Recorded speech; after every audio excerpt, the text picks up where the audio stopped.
Brooklyn, New York, 1973. An 8-year-old black kid named Michael Jai White watches Enter the Dragon in a theater. When Bruce Lee appears, Michael's jaw drops. He's never seen anything like this. Bruce becomes a hero. Michael tells his mother, "I want to be like Bruce Lee." His mother smiles. "Then you better start training." Michael trains obsessively for 20 years. By 1997, he becomes the first African American to portray a major comic book superhero in Spawn. But the real story is 1992, when Michael met Bruce Lee's actual students and proved he understood Bruce's philosophy better than anyone expected. This is not a story of Michael fighting Bruce. Bruce died when Michael was 8. This is more powerful.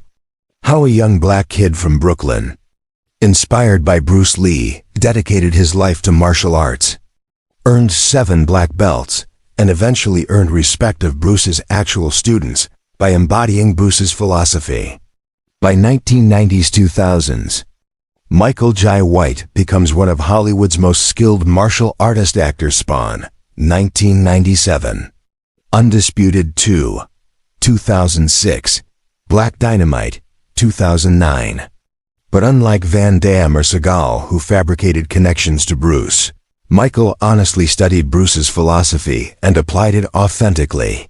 This is the documented story of how Bruce Lee's legacy truly influenced the next generation. Michael Jai White is born Brooklyn, 1967. Grows up in tough neighborhood, needs to defend himself. Starts training martial arts at age 7, 1 year before seeing Enter the Dragon. But watching Bruce Lee in 1973 changes everything. He's mesmerized not just by Bruce's physical skills, but by his philosophy, his confidence, his breaking racial barriers. Bruce was Asian in white Hollywood. Michael is black and white martial arts community. He sees parallels. Michael trains obsessively. Studies Shotokan karate, then taekwondo, kobudo, kyokushin, goju-ryu wushu, Brazilian jiu-jitsu. Eventually earns 7 legitimate black belts, documented, verified, tested. But Michael doesn't just collect belts. He studies Bruce Lee's philosophy, Jeet Kune Do's core. Absorb what is useful. Reject what is useless. Michael applies this cross-training decades before MMA makes it mainstream. 1980s, early 1990s. Michael works as martial arts instructor while pursuing acting. Teaches at various schools, competes in tournaments, builds reputation as legitimate martial artist. 1992. Michael is 25, teaching martial arts in Los Angeles, trying to break into Hollywood.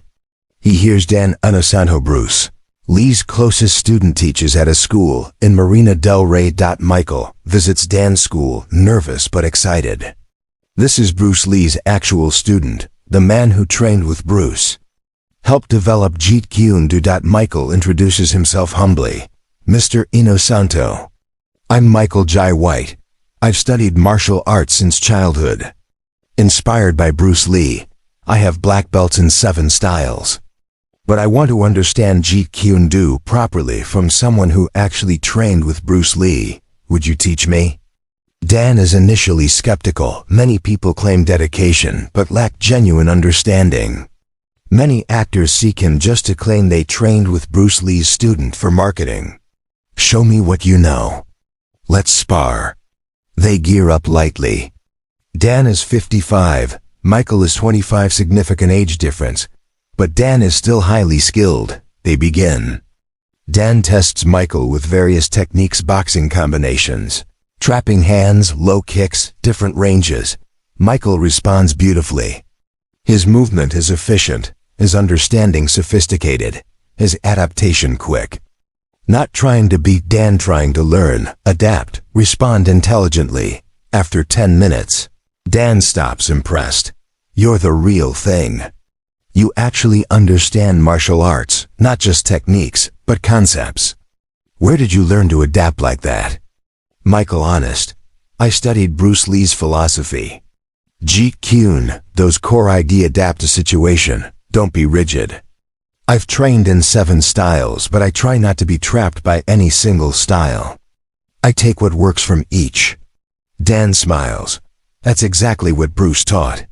Most people miss that. They think JKD is a style. It's not. It's a philosophy. You get it. Dan accepts Michael as genuine student. Over next years, Michael trains regularly at Dan's school learning authentic Jeet Kune. Due directly from Bruce Lee's closest student, Dan later says in interviews, Michael Jai White is one of few actors who actually understands martial arts at deep level. He doesn't just do choreography, he understands principles, strategy, adaptation. He embodies what Bruce taught better than many who claim to be JKD practitioners. Michael also meets other Bruce Lee students, Richard Bustillo, Larry Hartzell, others who train directly with Bruce. They all confirm Michael's approach is authentic.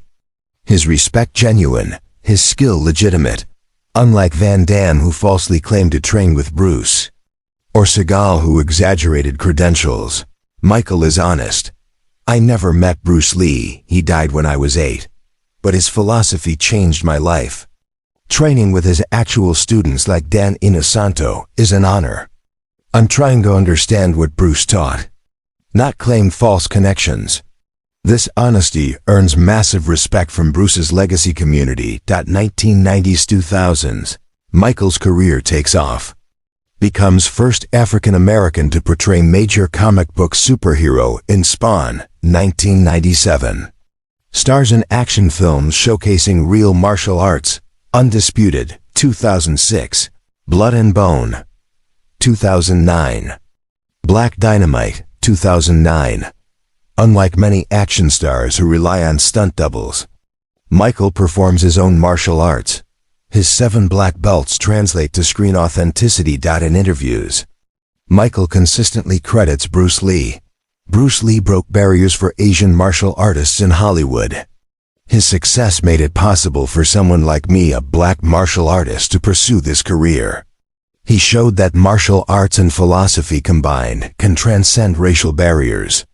Michael also articulates Bruce's philosophy eloquently, often more clearly than people claiming to be JKD practitioners. Bruce taught that style is crystallization, becoming rigid. True martial arts is fluid adaptation. That applies to life, not just fighting. Be like water. Dan Inosanto publicly endorses Michael multiple times. Michael Jai White represents what Bruce envisioned: martial artists who understand principles over techniques, who adapt constantly, who cross-train intelligently. Michael embodies JKD philosophy authentically. The contrast between Michael Jai White and false claimants like Van Damme or Seagal is striking. Van Damme claims he trained with Bruce Lee, false.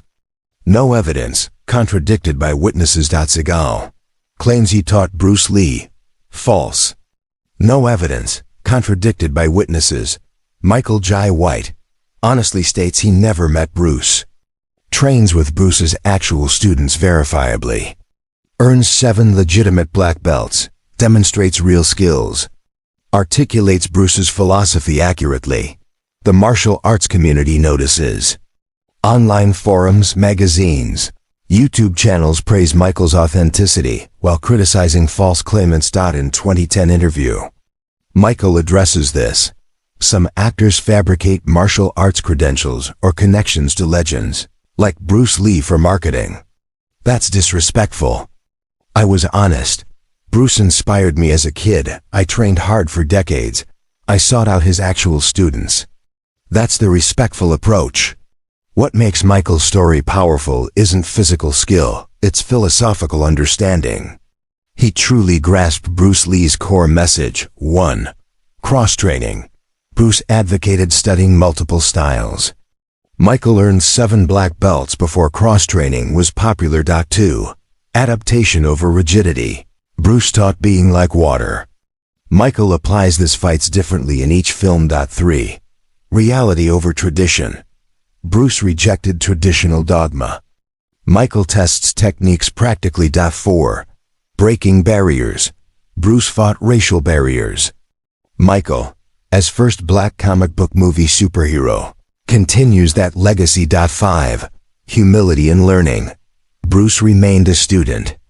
Michael, despite 7 black belts and success, still trains, still learns. In 2015 interview, Dan Inosanto says, Bruce would have liked Michael. Not just because Michael is skilled, but because Michael understands what martial arts means beyond fighting. Bruce saw martial arts as personal development, self-expression. Michael gets that completely. Michael Jai White never met Bruce Lee, never trained with Bruce, never claimed to.